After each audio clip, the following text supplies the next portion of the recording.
Mungkin kalian akan bahagia kalau kalian mencintai sesuatu melebihi cinta kalian kepada Allah dan Rasul. Gak mungkin kalian akan dapat apa yang kalian inginkan kalau kalian mencintai seseorang atau sesuatu melebihi cinta kalian kepada Allah dan Rasul. Itu gak mungkin. Bukan hanya gak mungkin, bahkan Allah mengancam dengan sebuah ancaman, fatarabbasu, hati-hati kalian, kata Allah.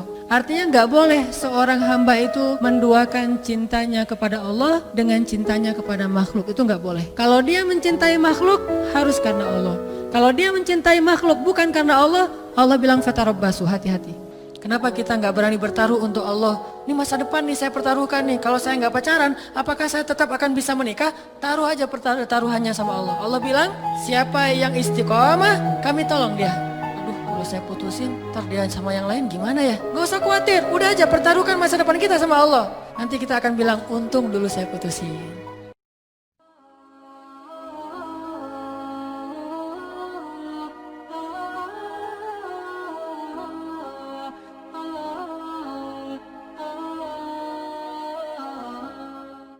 Assalamualaikum waalaikumsalam. Assalamualaikum waalaikumsalam. Allah yang mengubah takdir dengan doa. Jadi bukan doa mengubah takdir, tapi Allah mengubah takdir dengan doa.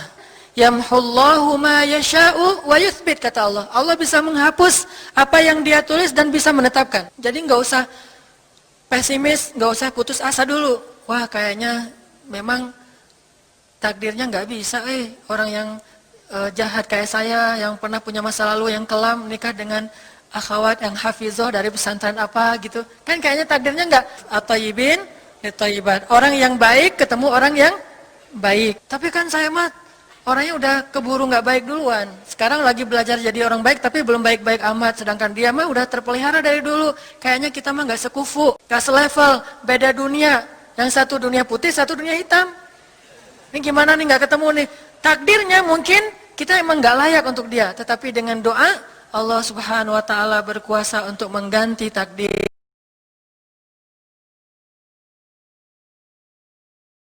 Assalamualaikum waalaikumsalam. Assalamualaikum waalaikumsalam. Suatu hari Imam Ahmad itu tinggal di Baghdad dan beliau bilang, kenapa ya saya kok pengen banget ke Basroh.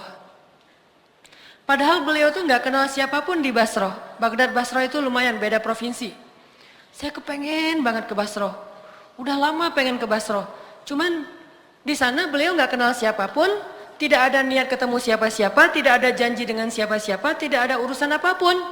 Cuman nggak tahu, pengen aja ke Basroh. Sehingga karena kepengen terus, ada kayak sesuatu yang mengganjal dalam diri beliau. Kayaknya nih ada sesuatu yang harus saya tunaikan, saya harus ke Basroh. Kayak telepati gitu, kayak batin. Akhirnya beliau memutuskan berangkat ke Basroh. Saat beliau sampai di Basroh malam hari, beliau mampir ke sebuah masjid, sholat isya di situ. Setelah selesai sholat isya, beliau tidur di dalam masjid, capek. Tapi tiba-tiba datang pengurus masjid atau marbot membangunkan beliau. Hei, wahai laki-laki, ya rojul, kenapa kamu tidur di dalam masjid? Kata marbotnya teh. Kata Imam Ahmad, ana musafir, saya sedang bermusafir, saya butuh istirahat. Kata marbotnya, gak boleh tidur dalam masjid, kamu keluar gitu. Akhirnya Imam Ahmad diusir keluar dari masjid, maka tidurlah beliau di teras masjid. Masjidnya dikunci. Pas tidur di teras masjid, marbot tadi datang lagi. Ya rojul, hei orang laki-laki, kenapa kamu tidur di sini? Lah, kan tadi nggak boleh tidur di dalam. Akhirnya saya tidur di luar. Tetap nggak boleh di dalam masjid. Ini masih area masjid. Keluar, diusir sampai ke jalan. Dalam kondisi kayak gitu, terlihatlah adegan itu kepada seorang penjual roti yang tinggal atau punya toko di depan masjid. Akhirnya dipanggil, ya rojul, kesini. Masuk, kalau kamu mau tempat bermalam, tinggallah di rumah saya. Tapi seadanya, saya mah bukan orang kaya, tinggal aja di sini. Ini ada tempat tidur kecil. Kata Imam Ahmad, baik, jazakallahu khair. Kalau boleh saya bermalam 1 malam, karena saya musafir. Tinggal di situ. Ketika Imam Ahmad sedang tinggal di situ, Imam Ahmad memperhatikan tukang roti ini bekerja. Setiap kali mengaduk roti, beristighfar. Ngaduk roti, Ini mah roti canai. Kalau roti Arab mah gitu.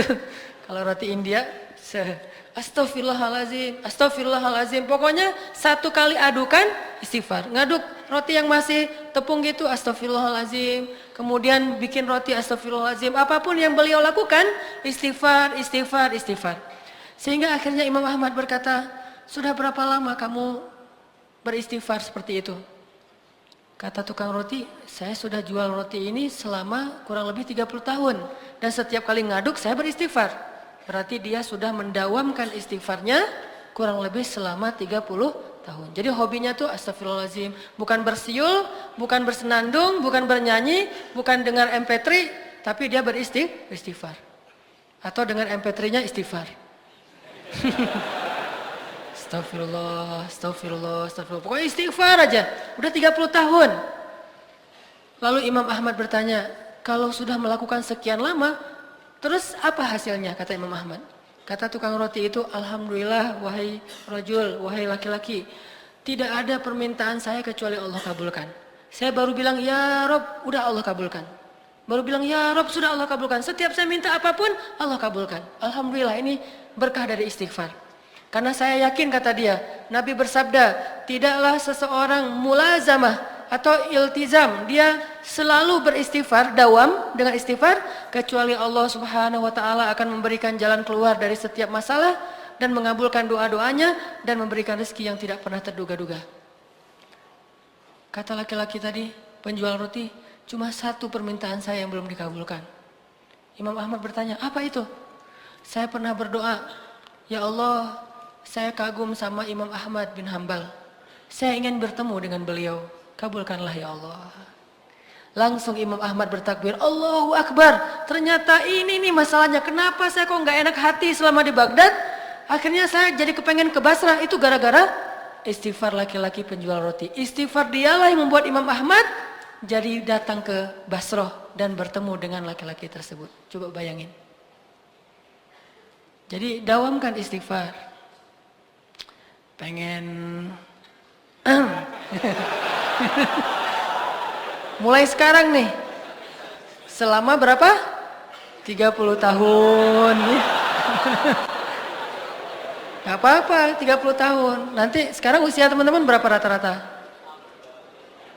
40? 20 ya? 20 berarti 30 tahun lagi 50 tahun. Ya Allah, bidadari.